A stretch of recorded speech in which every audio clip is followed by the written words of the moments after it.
এমন পুত্র সন্তান যেন কোনো মায়ের না হয়। বউয়ের জন্য সবকিছু থাকা সত্ত্বেও টাকার অভাব হয় না, মায়ের জন্য টাকা থাকে না, সময় থাকে না। হ্যাঁ গো বউ, শুনছো? আমি যাচ্ছি, তোমার কি আনা লাগবে বলো। বাবা একটু দাঁড়া, আমার একটা মোবাইল ফোনের দরকার ছিল।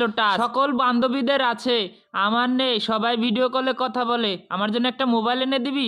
আরে মা, কি সমস্ত কথা বলছো, যাওয়ার সময় ডেকে মোবাইল মোবাইল। আরে একটা বাটন মোবাইল আছে, ওটাই পারে না, আবার টাচ মোবাইল।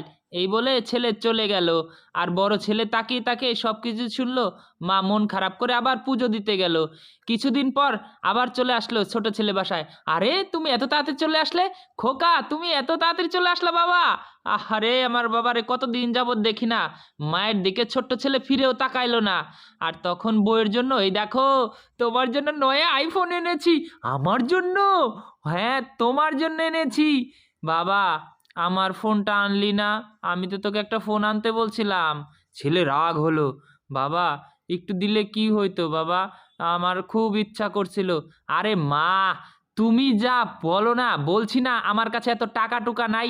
আর হ্যাঁ, তুমি মোবাইল ফোন দিয়ে কি করবে? বাটন ফোন চালাতে পারো না, আর ওই মোবাইল ফোন চালানো শিখাতে যাবে কে? আমার ওই সমস্ত শিখানোর সময় নাই যে তোমাকে শিখাই দিব এটা না এটা করো। তখন বড় ছেলে মায়ের জন্য আইফোন নিয়ে আসলো। মা তোমার জন্য স্মার্টফোন এনেছি।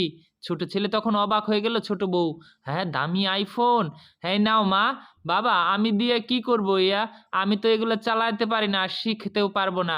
মা তুমি আমাদেরকে ছোটবেলা থেকে পেলে পুষে খাইয়ে দাইয়ে হাঁটা চলা জামা কাপড় পরানো সব কিছু শিখাইছো, আর আমি ছেলে তোমাকে একটা অ্যান্ড্রয়েড ফোন চালাইতে শেখানোর সময় হবে না? এটা তুমি কি করে ভাবলে মা? যতদিন লাগবে আমি তোমাকে এই অ্যান্ড্রয়েড ফোন চালানো শিখাবো মা। তুমি চালানো শিখলেই আমি খুশি।